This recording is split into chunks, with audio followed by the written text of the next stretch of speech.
The front door of her parents' house had barely closed behind her when Claire Bennett heard her sister's voice cut across the crowded living room, bright and mocking and pitched deliberately loud enough for every relative gathered there to hear.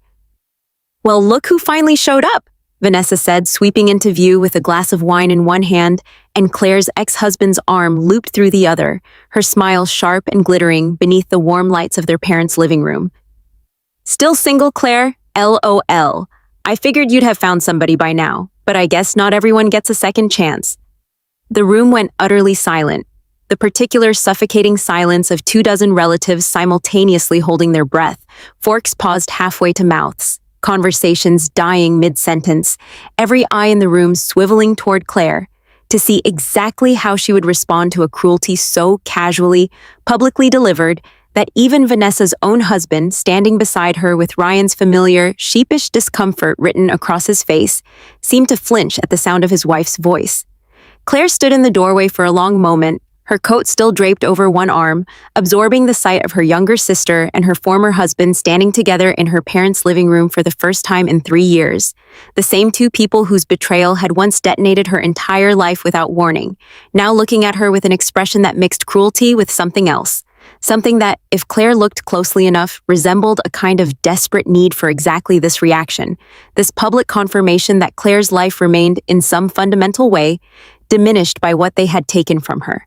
She did not give them that satisfaction. "It's good to see everyone," Claire said instead, her voice calm and warm, addressing the room rather than her sister directly, setting her coat down on the entryway bench with the unhurried composure. "Grandma Rose, you look wonderful. Uncle Theo, I heard about the new grandbaby. Congratulations." She moved through the room, greeting relatives one by one with genuine warmth, her voice never once wavering, her expression never once cracking beneath the weight of Vanessa's calculated cruelty. And by the time she reached the kitchen to help her mother with the final dinner preparations, the tension that had gripped the room during that initial confrontation had dissolved into something closer to bewildered relief, dozens of relatives quietly recalibrating their expectations of exactly how this particular family gathering was going to unfold. To understand the full weight of that moment, standing in her parents' doorway, absorbing her sister's public mockery with a composure that surprised even herself, you would need to understand exactly what those 3 intervening years had cost Claire, and exactly how completely she had rebuilt herself from the wreckage Vanessa and Ryan had left behind. Claire had been married to Ryan Whitfield for 6 years before the affair, a marriage that had, for most of its duration, felt to Claire like the settled, secure foundation upon which the rest of her life would naturally continue building. They had met in their mid-20s, married within 2 years of dating, and built a comfortable, if unremarkable, domestic life together in a modest suburban home an hour outside the city where both their families had originally settled. Claire had trusted Ryan completely, the particular unguarded trust that comes from years of shared routine and accumulated intimacy, and she had trusted her younger sister Vanessa, perhaps even more completely, the specific bone-deep trust reserved for family, for the person who had shared a childhood bedroom with her, who had been her first confidant, her fiercest childhood defender, the person she had always assumed, without ever consciously examining the assumption, would be the very last person on earth capable of causing her genuine harm. The affair, when it finally came to light 3 years before that tense family reunion, arrived with the particular devastating suddenness that Claire would later describe, during countless therapy sessions, as feeling like the ground simply disappearing beneath her feet without any warning whatsoever. She had discovered it accidentally, glancing at Ryan's phone while he showered one ordinary Tuesday evening, catching sight of a text message from Vanessa that contained language and intimacy entirely inconsistent with the relationship Claire believed her husband and sister shared. What followed was a frantic, disbelieving investigation that unraveled over the course of a single devastating evening, nearly 8 months of secret betrayal, an affair that had apparently begun during a family holiday gathering the previous year and continued, hidden beneath a careful veneer of ordinary family closeness, through countless subsequent visits and phone calls Claire had witnessed without ever suspecting their true nature. The confrontation that followed remained, even 3 years later, one of the most painful memories Claire carried. Ryan's stammering, inadequate attempts at explanation, Vanessa's initial denial giving way to a defiant, almost accusatory admission that seemed to suggest, in its underlying logic, that Claire herself bore some responsibility for failing to keep her husband sufficiently satisfied, an accusation so breathtakingly cruel that Claire had genuinely struggled, in the immediate aftermath, to process that her own sister was capable of articulating it. The divorce that followed moved with a swift, brutal efficiency that left Claire reeling. The practical dissolution of 6 years of shared life, shared finances, shared friendships, compressed into a matter of months, even as the emotional wreckage of the betrayal itself would take considerably longer to fully process. Ryan and Vanessa, remarkably, did not attempt to hide their subsequent relationship, marrying within 18 months of the affair's discovery in a wedding that Claire had, thankfully, not been expected to attend, though she had heard about it in painful, unavoidable detail through the family's persistent gossip network regardless. What had wounded Claire most deeply during that initial devastating period, more even than the betrayal itself, was her family's response to the unfolding crisis.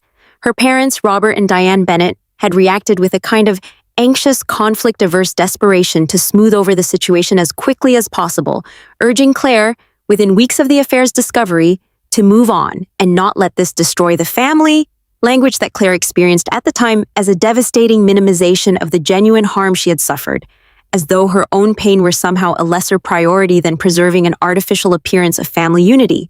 Most of her extended relatives, uncomfortable with the prospect of openly taking sides in such a painful, complicated family rupture, had responded with a kind of careful, deliberate neutrality that felt, to Claire, indistinguishable from tacit permission, a silence that communicated, however unintentionally, that her sister's betrayal simply wasn't significant enough to warrant any meaningful family reckoning.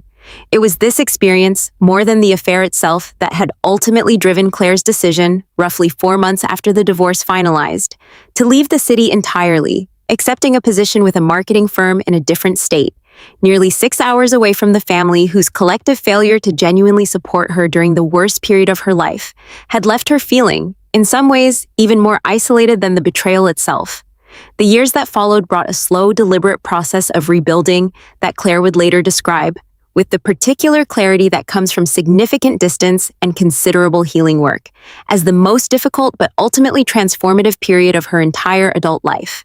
She began therapy within her first month in the new city, working with a skilled counselor who specialized in betrayal trauma, and though the early sessions were, by Claire's own account, almost unbearably painful, requiring her to sit with and articulate emotions she had spent the initial months after the divorce simply trying to numb through sheer forward momentum, the work gradually began to shift something fundamental in how she understood both the betrayal itself and her own path forward.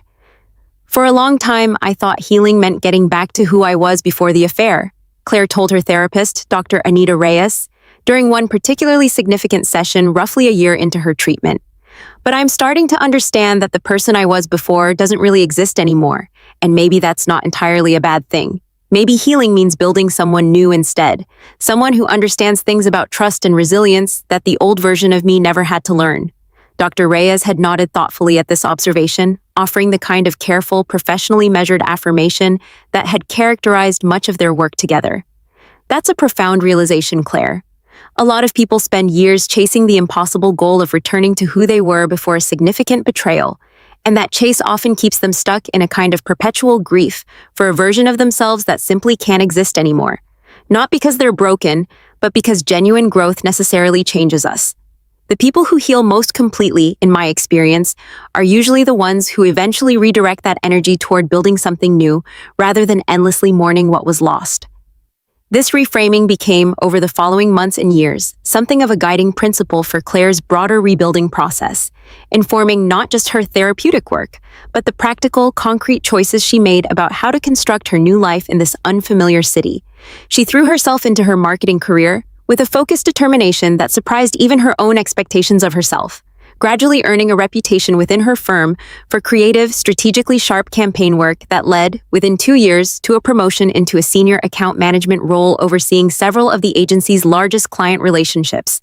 She built, alongside this professional rebuilding, a genuinely rich social life independent of the family and friend network that had defined her previous life with Ryan, joining a local hiking club that introduced her to a close circle of friends who knew nothing of her painful history and simply appreciated her for who she was in the present moment, taking up pottery classes at a community art studio that gradually evolved from a casual hobby into a genuine creative passion, and slowly, cautiously, allowing herself to reconnect with the possibility of romantic relationships, though she approached this particular aspect of her healing with considerable patience and self-protective care, unwilling to rush into anything that might compromise the hard-won stability she had worked so carefully to construct. She dated occasionally throughout these years, several relationships lasting a few months, one lasting nearly a year before ending amicably, when both partners recognized, with mutual respect, that their fundamental life goals didn't quite align. None of these relationships had yet evolved into the kind of lasting partnership. Vanessa's cruel comment in that doorway seemed to assume Claire was desperately lacking, but Claire herself had, through years of careful therapeutic work, arrived at a place where this reality no longer felt like evidence of some fundamental failure or diminishment. She had built, in the 3 years since her divorce, a life she genuinely loved, full of meaningful work, close friendships, creative fulfillment, and a hard-won sense of self-worth that no longer depended, in any fundamental way, on whether or not she shared that life with a romantic partner. This was the woman who had walked back into her parents' living room for that tense family reunion, considerably changed from the devastated, uncertain person who had left the city 3 years earlier, though her family, having witnessed relatively little of this transformation directly given the geographical and emotional distance Claire had deliberately maintained, seemed largely unprepared for exactly how thoroughly she had rebuilt herself in their absence. The invitation for this particular family gathering had arrived roughly 6 weeks earlier, a carefully worded email from her mother, Diane, explaining that the extended family would be gathering at her parents' house to celebrate her grandmother Rose's 80th birthday, and expressing, with a hopefulness that felt somewhat forced given the intervening years of relatively limited contact, a wish that the occasion might offer an opportunity for healing old wounds and bringing the family back together. Claire had considered declining the invitation for several days, weighing the genuine appeal of seeing her elderly grandmother and several other relatives she had missed considerably during her years of self-imposed distance against the very real discomfort of potentially encountering both Vanessa and Ryan for the first time since the divorce. Ultimately, it was her love for her grandmother, now genuinely elderly and increasingly frail, combined with a growing sense, cultivated through years of therapeutic work, that she no longer needed to structure her entire life around avoiding people who had once hurt her. That led Claire to accept the invitation, traveling the 6 hours back to her hometown with a mixture of genuine anticipation and careful, deliberate emotional preparation for whatever the visit might bring. Her mother had not explicitly mentioned in any of the preceding communications that Vanessa and Ryan would also be attending the gathering, an omission that Claire recognized upon arriving and encountering them in the living room, as either a deliberate avoidance of a potentially difficult conversation or a genuine, if somewhat naive, assumption that 3 years' distance had adequately smoothed over the family's complicated history. Whatever the explanation, Claire found herself, in that first tense moment in the doorway, drawing directly on years of accumulated therapeutic work and hard-won resilience to navigate a confrontation she had not fully anticipated needing to face. The dinner that followed unfolded with a carefully maintained surface cordiality that nonetheless carried an unmistakable undercurrent of tension throughout the gathered family. Claire found herself seated, through what she suspected was her mother's deliberate but somewhat clumsy attempt at diplomatic seating arrangement, at the opposite end of the long dining table from both Vanessa and Ryan, a physical distance that offered some small measure of relief, even as the emotional weight of their presence remained impossible to fully escape throughout the meal. Several relatives approached her throughout the evening with warm, genuine expressions of welcome that carried an unmistakable undertone of admiration, comments that suggested, to Claire's quiet surprise, that at least some portion of her extended family had been following her rebuilding journey with considerably more attention and support than she had realized during her years of relative distance. "You look wonderful, Claire," her Aunt Marjorie told her during a quiet moment near the dessert table. "I heard about your promotion from your mother. It sounds like you've built something really impressive out there." "We've all been rooting for you," her cousin Daniel added, joining the conversation with evident sincerity. "Honestly, I think most of us were furious about how everything went down 3 years ago, even if nobody quite knew how to say it at the time. It's good to see you doing so well." These comments, accumulated throughout the evening, provided Claire with a quiet, unexpected comfort, revealing a layer of family support that had apparently existed throughout her years of distance, even if it had remained largely unspoken and unexpressed during the actual crisis itself. A realization that brought its own complicated mixture of relief and lingering, residual hurt about the family's collective failure to more actively support her during the period when that support would have mattered most.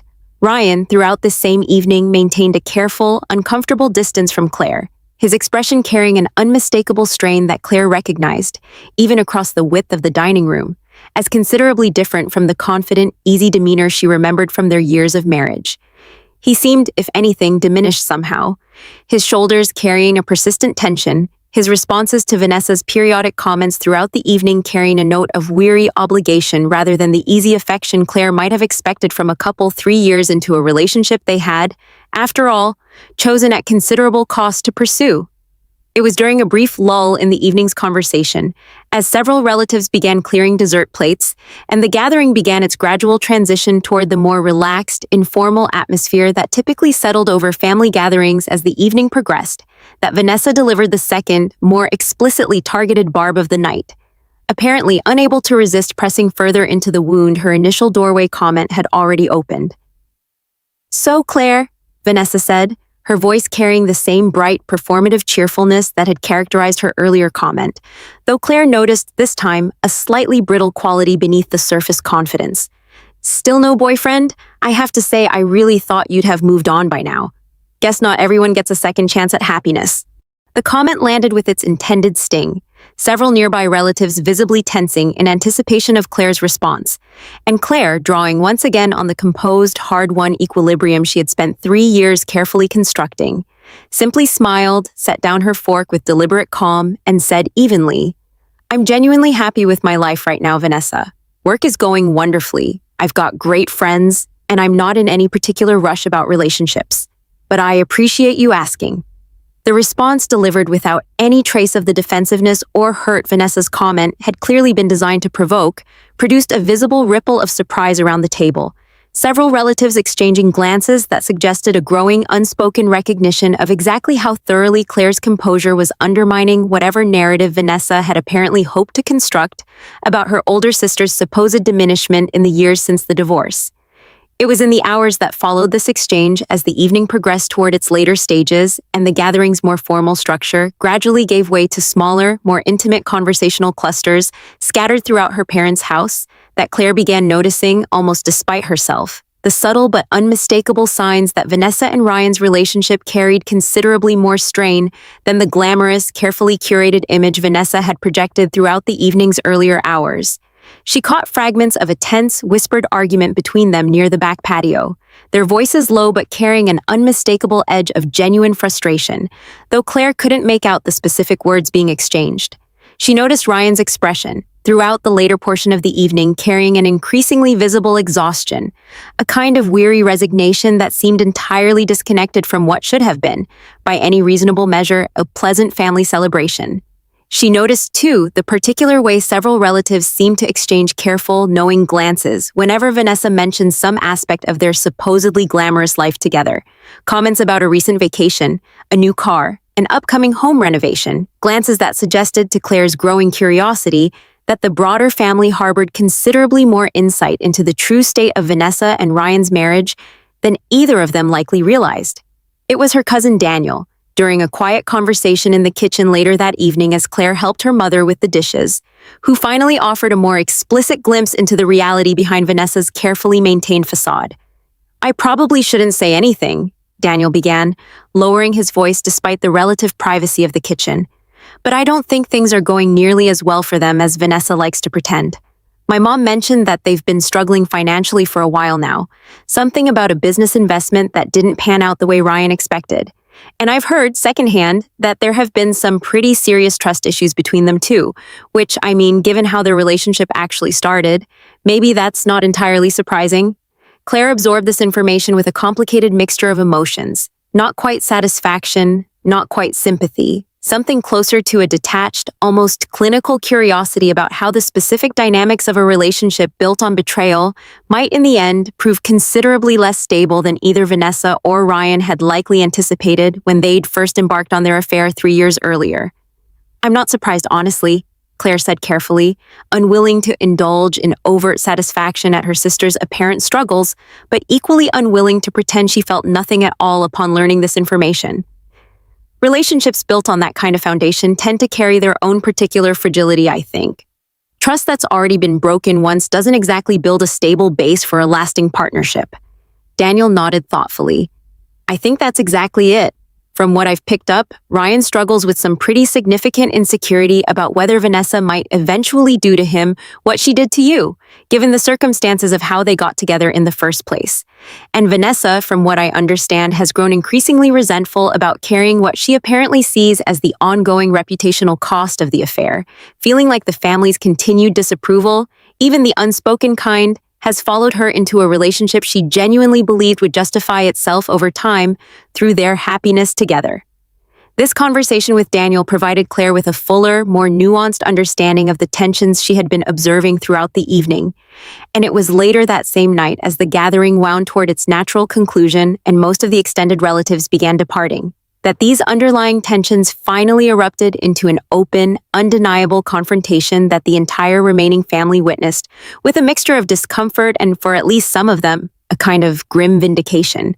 The argument began quietly, in the kitchen, as Vanessa and Ryan gathered their coats near the entryway, but escalated quickly enough that its rising volume drew the attention of everyone still remaining in the house, including Claire, who found herself, along with several other relatives, standing in the hallway witnessing a scene that felt, in its raw emotional intensity, considerably more revealing than anything either Vanessa or Ryan had likely intended to expose during what was supposed to be a carefully controlled family appearance. "You had to say something to her, didn't you?" Ryan said, his voice carrying a barely controlled frustration that suggested this particular argument had been building for considerably longer than just this single evening. 3 years, Vanessa, and you still can't resist rubbing it in her face. Do you have any idea how that makes me look? How it makes both of us look? "I wasn't rubbing anything in anyone's face," Vanessa shot back, though her defensive tone suggested even she recognized the weakness of this particular claim. "I was just making conversation. God, why are you always so quick to take her side these days?" "I'm not taking her side," Ryan said, his voice dropping into something quieter but no less intense. "I'm just tired, Vanessa. I'm tired of pretending everything is fine when it clearly isn't. I'm tired of the constant financial stress, the constant fighting, the constant feeling like I'm being punished for a choice I already regret more than I know how to fully express. The affair didn't solve anything. If anything, it just traded one set of problems for a considerably worse set. And I don't know how much longer I can keep pretending otherwise, especially not in front of the entire family." The words landed with a stunned, heavy silence throughout the gathered hallway. Ryan's raw, unguarded admission exposing in a single unfiltered moment exactly the cracks beneath the glamorous surface Vanessa had spent the entire evening carefully maintaining. Vanessa's face went through several rapid transformations: shock, then humiliation, then a kind of brittle, defensive anger that seemed, even to the assembled onlookers, considerably less convincing than her earlier confident performance. "How dare you say that in front of everyone?" Vanessa hissed, her voice trembling now with a mixture of genuine hurt and wounded pride. "You think I don't struggle with regret too? You think this has been easy for me, carrying everyone's judgment for 3 years, watching Claire get to be the sympathetic victim, while I have to be the villain in every version of this story anyone tells?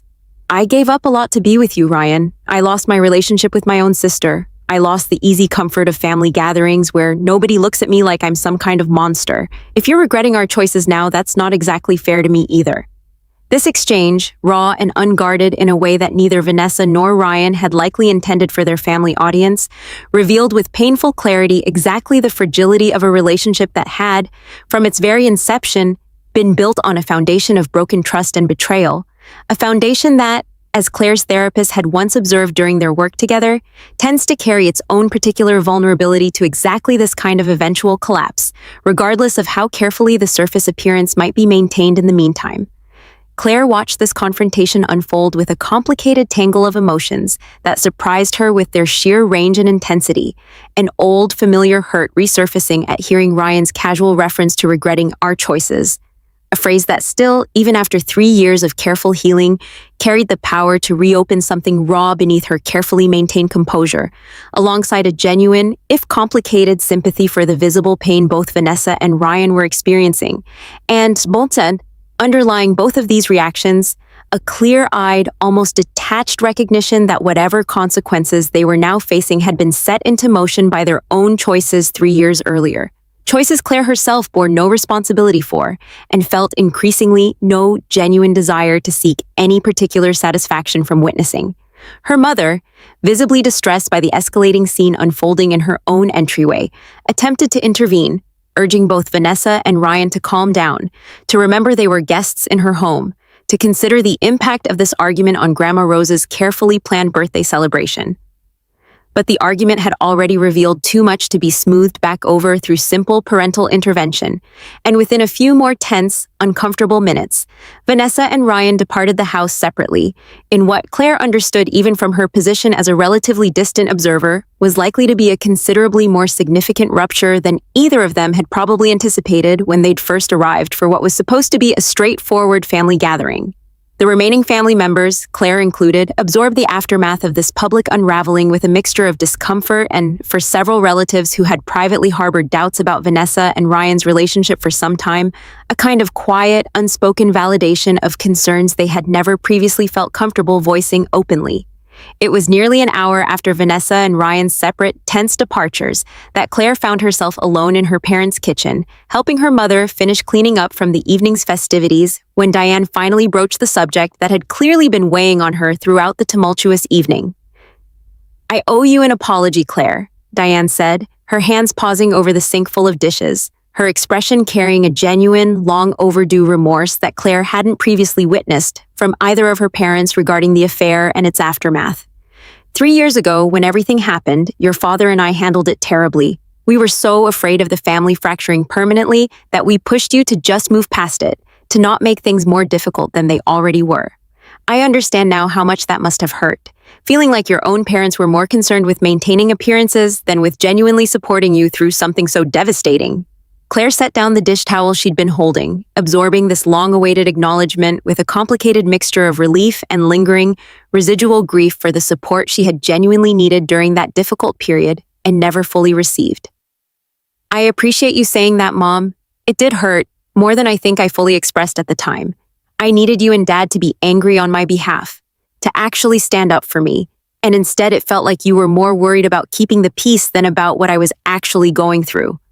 "I know," Diane said quietly, "and watching tonight unfold, watching how gracefully you handled everything Vanessa said, watching the life you've clearly built for yourself despite everything, I understand now how wrong we were to ever suggest you should just quietly move past something this significant.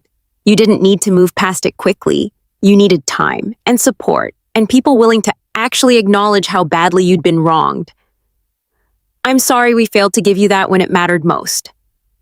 This acknowledgement, arriving 3 years later than Claire had once desperately needed it, still carried genuine meaning and comfort, even if it couldn't fully undo the isolation she had experienced during the actual crisis itself. "Thank you for saying that," Claire told her mother. "I think I've mostly made peace with how things unfolded, honestly. I built a good life for myself these past 3 years, one I'm genuinely proud of. But it does mean something to finally hear you acknowledge what actually happened, rather than just encouraging everyone to pretend it wasn't that significant." The conversation with her mother marked, in its own quiet way, a genuine turning point in Claire's relationship with her parents, the beginning of a more honest, if still evolving dialogue about the family's collective failures during that original crisis. A conversation that would continue, in various forms, over the following months, as Claire gradually rebuilt a more authentic connection with both her parents, one grounded in genuine acknowledgement rather than the anxious, conflict-averse smoothing over that had characterized their relationship during the original crisis. It was nearly 2 weeks after that tumultuous family gathering that Vanessa reached out to Claire directly for the first time in over a year, a hesitant, carefully worded text message asking if Claire might be willing to talk. A request that Claire, after several days of careful consideration, ultimately agreed to, arranging a phone call that unfolded with a raw, unguarded honesty considerably different from anything the sisters had exchanged since the original discovery of the affair 3 years earlier. "I owe you an apology," Vanessa began, her voice carrying a genuine vulnerability that Claire hadn't heard from her sister in years. "Not just for what I said at dinner, though obviously that was cruel and I regret it, but for everything, Claire. For the affair itself, for how I handled everything afterward, for never really taking accountability for how much I hurt you. I've spent 3 years telling myself that if Ryan and I were genuinely happy together, it would somehow justify the choices we made. But things have been falling apart for months now, And I think some part of me has known for a while that building happiness on the foundation of someone else's devastation was never actually going to work the way I convinced myself it would. Claire listened to this apology with a careful, measured attention, recognizing, even as she absorbed Vanessa's words, that her sister's remorse seemed at least partly motivated by her own current unhappiness, rather than purely by genuine accountability for the harm she'd caused 3 years earlier. "I appreciate you saying this," Claire told her sister honestly. "But I want to be clear about something, Vanessa. I'm not interested in revisiting the past or rehashing exactly what happened 3 years ago. I've done a lot of work to heal from that, and I'm not willing to reopen those wounds just because things aren't going well for you right now." "I understand," Vanessa said, though Claire could hear in the slight catch of her sister's voice that this boundary landed with genuine disappointment. "I guess I was hoping we might find our way back to something resembling a relationship, eventually. I miss you, Claire. I know I don't have any right to say that after everything, but it's true. I'm not saying that's impossible someday," Claire said carefully, choosing her words with the deliberate precision she'd developed through years of therapeutic work around boundaries and self-protection. "But it would have to be built slowly, through genuine, consistent trustworthiness over time, not through a single apology prompted by your own current struggles. I need you to understand that I'm not obligated to rush toward reconciliation just because it might offer you some relief from your own guilt. Whatever relationship we eventually rebuild, if we rebuild one at all, has to happen at whatever pace feels safe and genuine to me, not according to your own timeline or needs." Vanessa absorbed this boundary with what sounded, to Claire's careful attention, like genuine acceptance rather than the defensive pushback Claire had half expected. "That's fair," she said quietly. "More than fair, actually. Given everything, I'll respect whatever pace you need, Claire. I just wanted you to know I'm sorry, genuinely, not just because things are difficult right now, but because I've had 3 years to sit with what I did, and I understand now how much damage it caused, damage that went well beyond just the end of your marriage." Ryan reached out separately, roughly a month after the family gathering, in a similarly hesitant email that offered his own accounting of the affair and its aftermath. An apology that carried, in Claire's careful reading of his words, a genuine reckoning with the specific harm he had caused, distinct from Vanessa's more complicated mixture of guilt and self-interested motivation. "I think about that period more than you probably realize," Ryan wrote, not with any illusion that what Vanessa and I did was somehow justified or inevitable, but with a growing understanding of how thoroughly I failed you as a husband, both in the affair itself and in how carelessly I handled the aftermath. I don't expect forgiveness, and I'm not writing this hoping for anything from you specifically.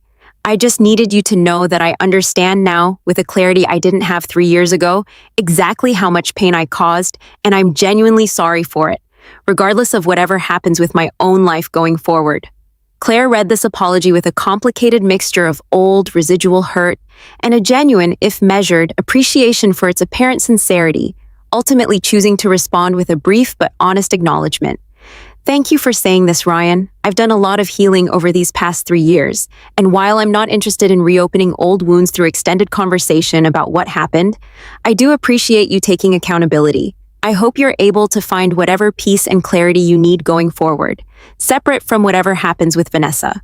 This exchange marked, for Claire, a genuine sense of closure regarding her relationship with Ryan specifically, a final, measured acknowledgement that allowed her to release whatever residual emotional weight remained attached to their shared history without requiring either extended reconciliation or continued estrangement. Simply a clean, honest conclusion to a chapter of her life. She had, through years of deliberate work, largely already moved beyond.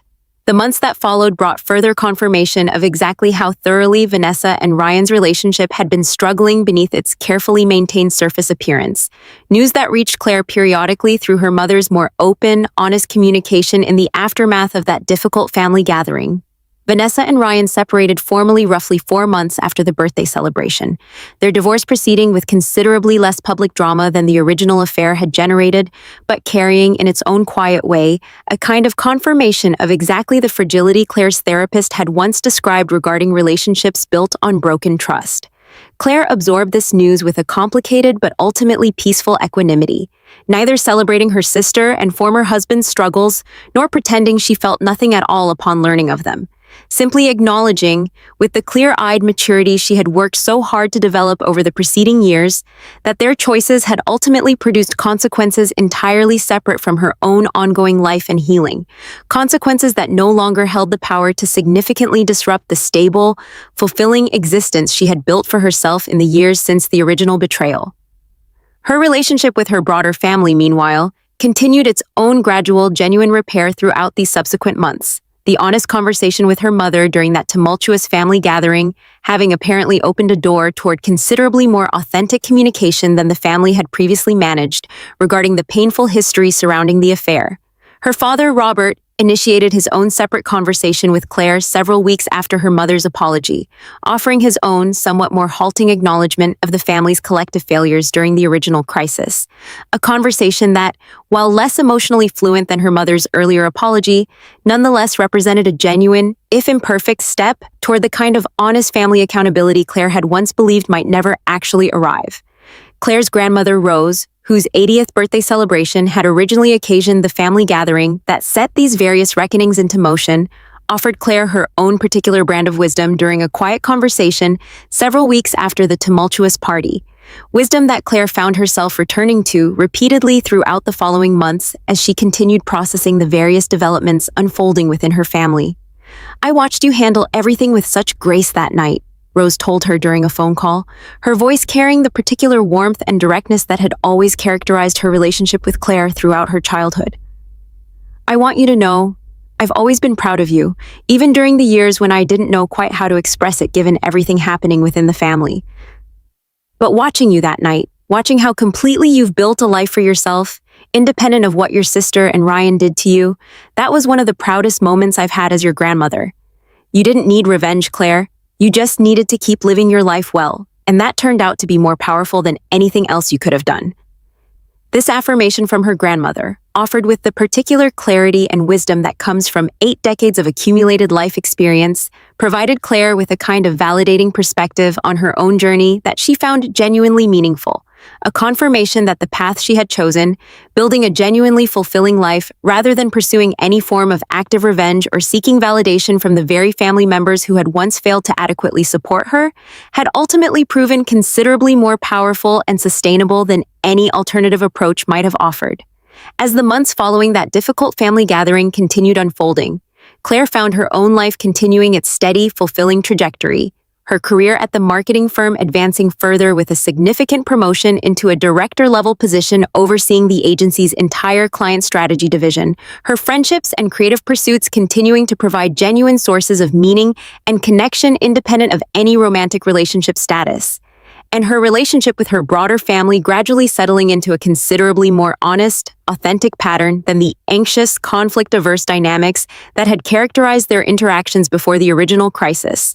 She did eventually, roughly 8 months after that pivotal family gathering, begin a new relationship with a man named Marcus Delgado, a fellow member of her hiking club, whom she had known casually for over a year before their friendship gradually deepened into something more romantic.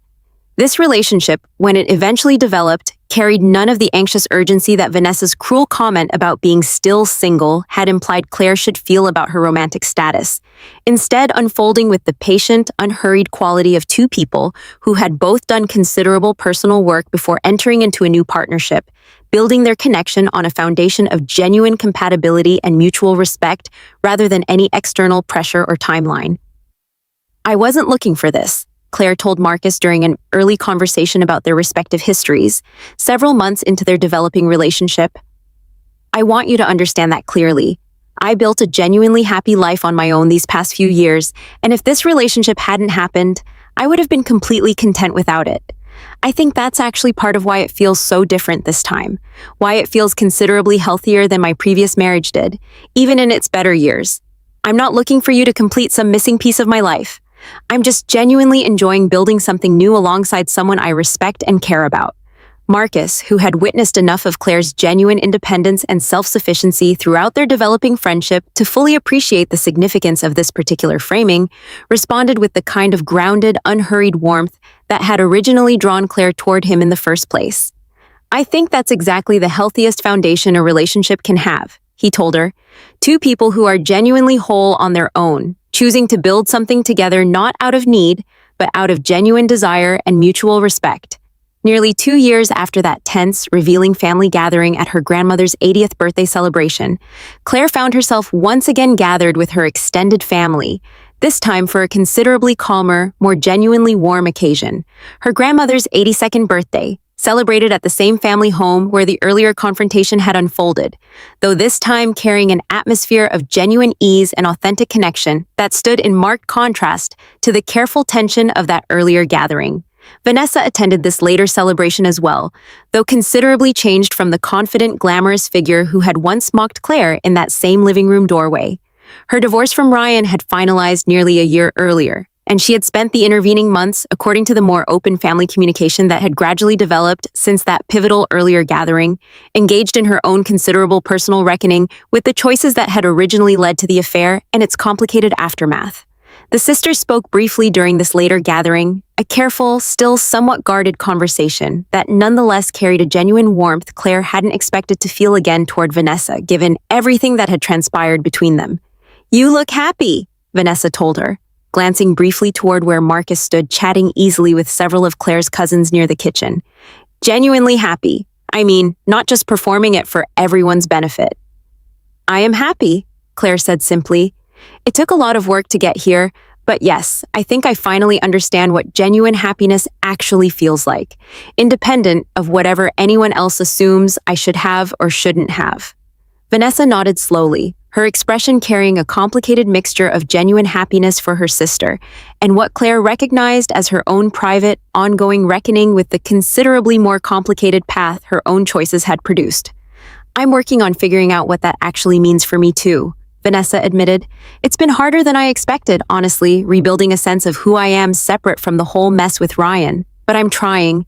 I know I don't have any right to ask this, but I hope, eventually, we might actually rebuild something real between us. Not immediately, and not because I need it to ease my own guilt, just because I genuinely miss having a sister." Claire considered this request with the same careful, measured attention she had brought to every subsequent interaction with Vanessa throughout the preceding 2 years. "I think that's possible," she said finally. "It'll take time, and it has to keep happening at whatever pace feels genuine rather than rushed. But I'm not opposed to it, if you're genuinely willing to keep doing the work." This conversation, careful and still somewhat tentative, but carrying a genuine warmth that would have seemed impossible during that earlier, more tumultuous gathering, marked another small but meaningful step in the sisters' slow, ongoing process of rebuilding some version of their relationship, a process that Claire understood would likely continue evolving gradually over years, rather than resolving into any single dramatic reconciliation. Driving home later that evening, after the birthday celebration had wound to its warm, genuinely peaceful conclusion, Claire found herself reflecting on the full arc of everything that had unfolded since that first tense confrontation in her parents' doorway nearly 2 years earlier. Vanessa's cruel, dismissive comment about her supposed diminished status as a still single woman, a comment that had, in retrospect, revealed considerably more about Vanessa's own insecurity and unhappiness than it had ever actually reflected any genuine truth about Claire's own life and worth. 3 years ago, she thought, watching the familiar landscape of her hometown pass by outside her car window, I thought they had stolen everything from me. The marriage I'd built my entire adult identity around, my trust in the people closest to me, my sense of what my future was supposed to look like. Today, I understand something different. They only took what was never actually built on honesty in the first place. The genuine, meaningful life I built afterward, the career, the friendships, the creative fulfillment, the eventual relationship with Marcus built on mutual respect rather than desperate need, all of that was entirely, completely my own, constructed through years of deliberate, difficult work that Vanessa and Ryan's betrayal had never actually taken from me, no matter how devastating it had initially felt in the immediate aftermath of its discovery. She thought of her grandmother's words from that earlier difficult evening, the observation that Claire had never needed revenge, only the continued steady work of living her own life well, a philosophy that had, over the preceding years, revealed itself as considerably more powerful and sustainable than any alternative approach toward addressing the pain Vanessa and Ryan's betrayal had originally caused. She had not sought to punish them, had not structured her own healing around watching them suffer, had simply focused, with patient, deliberate determination, on building a life genuinely worth living. A life that had, in the end, proven so evidently fulfilling that even Vanessa's cruel doorway comment, "still single, LOL, had ultimately revealed itself as nothing more than a desperate, insecure projection from someone whose own carefully constructed happiness had, in the end, proven considerably more fragile than the genuine, hard-won contentment Claire had built for herself, independent of anyone else's validation or approval. She pulled into her own driveway roughly an hour later, Marcus's car already parked in its familiar spot, warm light spilling from the windows of the home they had recently begun sharing together.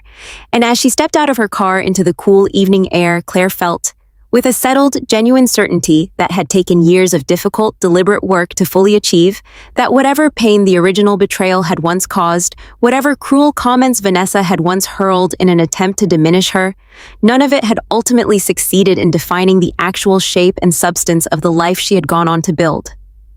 That life, full and genuinely her own, constructed through years of careful healing and deliberate choice, rather than any desperate need for revenge or external validation, remained in the end the truest and most enduring victory available to her, considerably more meaningful than any single triumphant confrontation could ever have provided. There was a particular afternoon, nearly a year after that second, more peaceful birthday celebration, that Claire would come to think of as a genuine marker of how completely her relationship with her own healing had matured beyond the raw, reactive wounds of the original betrayal. She had been invited, through a professional connection at her marketing firm, to speak at a regional conference on a panel discussing career resilience and personal reinvention, an invitation that had initially struck her as somewhat surreal, given how private and internal most of her actual healing journey had remained over the preceding years. Standing at the podium before a room of several hundred professionals, Claire found herself sharing, in careful, measured terms, that avoided the more painful specifics of her personal history, while still conveying its essential shape, the story of rebuilding an entire life and career from the wreckage of a devastating personal betrayal, a story that resonated, judging by the thoughtful questions and warm feedback she received afterward, with considerably more people in that audience than she had anticipated. The hardest part wasn't actually the initial devastation, she told the audience during the panel discussion, addressing a question from a young woman in the front row who had asked how Claire had found the strength to rebuild after such significant personal loss. The hardest part was resisting the temptation to define my entire identity around what had been done to me, to let the betrayal become the central organizing fact of who I was going forward. It took years of deliberate work to understand that healing doesn't mean pretending the betrayal didn't happen or didn't matter. It means building something new that's genuinely bigger than the wound, something substantial enough that the original hurt becomes just one chapter in a much longer, richer story rather than the story's entire defining narrative. This particular framing, articulated publicly for what felt, to Claire, like the first time in such an explicit and considered way, crystallized something important about her own understanding of the journey she had traveled over the preceding years. A journey that had begun in the raw, disorienting devastation of discovering her husband's affair with her own sister, and had gradually, through considerable deliberate effort, evolved into a genuinely fulfilling life that no longer required constant vigilance against the possibility of that old wound resurfacing to disrupt her hard-won equilibrium. Her relationship with Marcus, meanwhile, continued deepening throughout these same months, evolving from the careful, patient early stages of their partnership into something considerably more settled and genuinely committed. They discussed marriage occasionally during this period, conversations that carried none of the anxious urgency Claire might once have brought to such discussions in the immediate aftermath of her divorce, instead unfolding with the patient, unhurried quality that had characterized their entire relationship from its earliest beginnings. "I want you to know," Claire told Marcus during one particularly candid conversation about their future together, "that if we do eventually get married, I need it to look different from my first marriage in some pretty fundamental ways, not just because of what happened with Ryan and Vanessa, though obviously that experience taught me some hard lessons about trust and communication. But I think, looking back, my first marriage was built on a kind of unconscious complacency, this assumption that once you're married, the relationship just sort of takes care of itself without requiring ongoing, deliberate effort. I don't want to make that same mistake again." Marcus, who had spent considerable time over their years of friendship and partnership coming to understand the particular shape of Claire's healing journey, responded with the thoughtful attentiveness that had originally drawn her toward him. "I think that's exactly right," he said. "Relationships require ongoing maintenance, the same way anything valuable does. I don't want us to ever take each other for granted, or assume that the initial commitment is enough to sustain everything going forward without continued intentional effort. I think that's actually one of the things I love most about how we've built this relationship so far. This shared understanding that we're both actively choosing each other, again and again, rather than just coasting on some assumed permanent commitment. This shared philosophy, developed gradually through years of careful, deliberate relationship building, informed the eventual wedding Claire and Marcus held roughly 18 months after that regional conference panel discussion, a considerably smaller, more intimate gathering than Claire's first wedding had been, held in a garden venue that reflected both partners' shared love of the outdoor hiking pursuits that had originally brought them together, surrounded by a carefully curated guest list of close friends and family members who had genuinely earned their place in the celebration through years of authentic support and connection. Claire's family attended this second wedding with a warmth and genuine celebration that stood in marked contrast to the careful, anxious dynamics that had once characterized the family's response to her original crisis 3 years earlier. Her parents, having continued their own gradual process of accountability and repair throughout the intervening years, offered toasts during the reception that acknowledged, with a directness that would have seemed unimaginable during the original crisis, both the genuine pain Claire had endured and the remarkable resilience she had demonstrated in rebuilding her life afterward. "I want to say something I should have said 3 years ago," Robert Bennett told the assembled wedding guests during his father of the bride toast, his voice carrying a genuine emotion that surprised even Claire, who had grown accustomed over the years to her father's more reserved emotional style. "When Claire's first marriage ended under such painful circumstances, her mother and I made mistakes in how we supported her, prioritizing family peace over her genuine well-being in ways I still regret. Watching her rebuild everything since then, her career, her friendships, and now this beautiful new chapter with Marcus, has taught me more about resilience and genuine strength than almost anything else in my life. Claire, I am so proud of the woman you've become, and so sorry it took me this long to say so, as clearly as I should have from the very beginning." This toast, delivered before the assembled wedding guests, marked a particularly meaningful moment of public acknowledgement for Claire, a formal, witnessed recognition of both the genuine harm she had once endured and the remarkable journey of healing and rebuilding she had undertaken in its aftermath, delivered by the very parent whose earlier failure to adequately support her had once compounded the pain of the original betrayal itself. Vanessa attended the wedding as well, her presence marking another meaningful step in the sisters' slow, ongoing process of rebuilding some genuine version of their relationship. She had, in the years since her divorce from Ryan finalized, undertaken her own considerable personal work, eventually relocating to a different city herself, building a new career in nonprofit fundraising that drew, according to what she'd shared with Claire during their gradually deepening reconciliation, on lessons she'd learned about accountability and genuine service to others during her own difficult period of post-divorce reflection. The sisters had, by the time of Claire's wedding to Marcus, rebuilt a relationship that, while never quite returning to the uncomplicated closeness of their childhood, had nonetheless evolved into something genuinely warm and authentic, built through years of careful, deliberate effort on both sides rather than any single dramatic reconciliation. Vanessa's presence at the wedding, and her genuine, unguarded joy throughout the celebration, offered Claire a particular kind of closure regarding the original betrayal, a confirmation that even the most painful ruptures could, with sufficient time, genuine accountability, and patient effort, eventually give way to something resembling authentic healing, even if the relationship that emerged looked considerably different from what had existed before the original wound. "I'm so happy for you," Vanessa told her sister during a quiet moment at the reception, watching Claire and Marcus share their first dance as a married couple. "Genuinely happy in a way I don't think I was capable of feeling during that first difficult period after everything happened. I think I finally learned what you already understood back then, that real happiness has to be built on something honest, something that doesn't require betraying anyone else to achieve it." Claire accepted this reflection with the same measured, hard-won grace that had characterized her entire approach to their gradual reconciliation over the preceding years.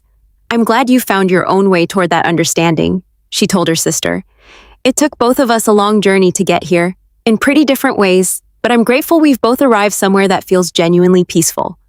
Years later, reflecting on the entire arc of her journey from that devastating original discovery of Ryan and Vanessa's affair through the painful divorce, the difficult years of rebuilding, the tense family confrontation at her grandmother's 80th birthday celebration, and the eventual hard-won reconciliation with both her sister and her broader family, Claire understood something that felt, in retrospect, both simple and profound. The story had never actually been about proving Vanessa wrong, satisfying those certain moments of quiet vindication had undeniably felt along the way.